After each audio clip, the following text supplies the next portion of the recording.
자, 그럼 지금부터 교사의 교육 방식에 대한 학부모 민원을 모두 수용해야 하는가를 주제로 토론을 해보도록 하겠습니다. 먼저 찬성 측부터 입론해 주세요. 네, 각 4분입니다. 저희는 교사의 교육 방식에 대한 학부모 민원을 모두 수용해야 된다고 생각을 합니다. 첫 번째 근거는 교육을 통해서 어쨌든 직접적으로 영향을 받는 사람은 결국에는 학생입니다. 교사의 권리도 중요하지만 어쨌든 최대 수혜자는 여기서 학생이기 때문에 학생들을 위해서라도 이런 민원을 받는 게 옳다고 보고요. 그리고 만약 이런 교육 방식의 교사의 교육 방식에 문제가 있을 수 있는 상황이 있습니다. 근데 그런 상황에서는 솔직히 말하자면 학생들끼리 모여서 하기가 좀 힘듭니다. 이게 아무래도 권위도 있고 이렇게 좀 그런 선생이라는 이런 지위가 있으니까. 그래서 학생들의 힘으로는 대처하기 힘든 상황을 학부모들이 모여서 이렇게 대책을 세울 수도 있습니다. 예를 들어서 중학교 제가 1학년 때 담임 선생님이 홍성표라는 담임 선생님이 한 분 계셨습니다. 그 담임 선생님의 그 어떤 수업 방식이 학생들과 맞지 않았고 또 이런 트러블들을 많이 일으켜서 학생들이 대부분 거의 다 조금 좀 괴로워하거나 조금 싫어했었는데 학부모들의 이런 민원과 이런 대책으로 인해서 2학기 때 담임이 교체된 적이 있었습니다. 그 담임은 더 이상하긴 했지만 어쨌든 그런 위기의 상황들을 학부모의 민원 이거를 이뤄낼 수 있다는 상황이 있으니까 저희는 이런 교사의 교육 방식 학부모 민원을 수용해야 한다는 의견을 좀 더 뒷받침할 수 있습니다. 그리고 두 번째는 이 민원을 함으로써 견제를 할 수 있습니다. 국정감사라고 들어보셨죠, 여러분? 나라 국회에서 이제 10월 말쯤이면은 각 기획재정부, 행정안전부 부처에서 짜는 예산을 얼마나 잘 활용하고 있는지 감사를 하는데요. 이렇게 내부의 사건들을 외부에서 공정 시선으로 바라볼 수도 있기에 이런 민원을 모두 수용한다고 생각합니다. 네, 그리고 세 번째는요. 민원 수용은 학생의 인권을 보호하고 예방하는 데 도움이 되기 때문입니다. 왜냐하면 교사의 교육 방식이 항상 옳은 것은 아니잖아요. 과도한 체벌이나 공개적으로 모욕을 준다거나 차별적인 발언을 한다거나 좀 불공정한 수행평가 기준을 세운다거나 하는 문제가 많이 있잖아요. 근데 이게 학부모의 민원이 없으면 쉽게 드러나지가 않는 부분이잖아요. 즉 민원은 교사의 권위를 무너뜨리기 위한 수단이 아니라 학생을 보호하기 위한 안전장치입니다.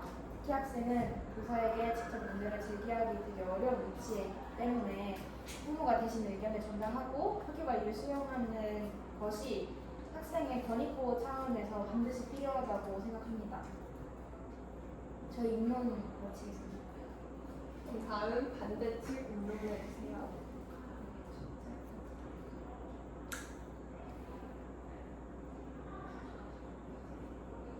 네. 저희는 교사의 교육 방식에 대한 민원을 무조건 모두 수용하는 것은 오히려 교육의 질과 교육 환경을 악화시킬 수 있다는 입장입니다. 먼저 과도한 민원은 교사의 자율성과 전문성을 약화시킬 수 있습니다. 교사는 교대, 교직, 예수, 일명고시 등 전문적인 과정을 거쳐 교육을 담당하는 사람입니다.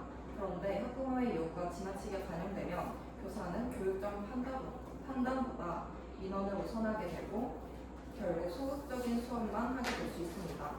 이는 교육의 질 저하를 유발할 수 있습니다. 그리고 뉴스가 있는데 교사 절반 이상이 사직 고민을 한다는 뉴스입니다. 여기에 원인으로 악성 민원이 꼽혔고요. 이는 과도한 민원으로 교사의 사직이 늘어나면서 교사의 수가 줄고 교사라는 직업에 대한 반감이 높아지면서 교육 환경 또한 낮아진다는 것을 볼 수 있습니다. 그리고 둘째는 학부모의 의견을 수용하는 것은 학생들에게도 혼란을 줄 수 있습니다. 학부모마다 원하는 교육 방식이 다르기 때문에 민원이 들어올 때마다 수업 방식이 계속 바뀌면서 학생들은 학습 방향을 잃고 안정적으로 접근하기 어렵습니다. 교육은 일관성이 중요한데 오히려 잦은 변화가 학습 효율을 떨어뜨릴 수 있다는 의견입니다. 세 번째로 학교는 개인의 요구만을 반영하는 공간이 아니라 공동체를 배우는 공간입니다. 학생들은 학교에서 서로 다른 사람과 어울리고 규칙을 지키며 사회성을 기릅니다. 그런데 일부 학부모의 요구가 지나치게 반영되면 공동체 전체보다는 개인의 편의가 우선되는 분위기가 만들어질 수 있습니다. 이는 학교 교육의 본래 목적과도 맞지 않습니다. 또한 학부모가 모든 문제를 대신 해결하려고 하면 학생들의 문제 해결 능력과 자립심이 약해질 가능성도 있습니다. 학생 스스로 갈등을 해결하고 적응하는 과정 역시 중요한 교육의 일부이기 때문입니다. 물론 학부모의 의견 자체를 무시해서는 안 됩니다. 정당한 문제 제기와 소통은 필요합니다. 그러나 모든 민원을 수용하는 것은 교육 현장에서 큰 부작용을 가져올 수 있기 때문에 교사의 전문성과 학교 공동체의 원칙을 존중하는 태도가 필요합니다. 이상입니다. 이제 6분 동안 우리 회의하고 반론 시작하도록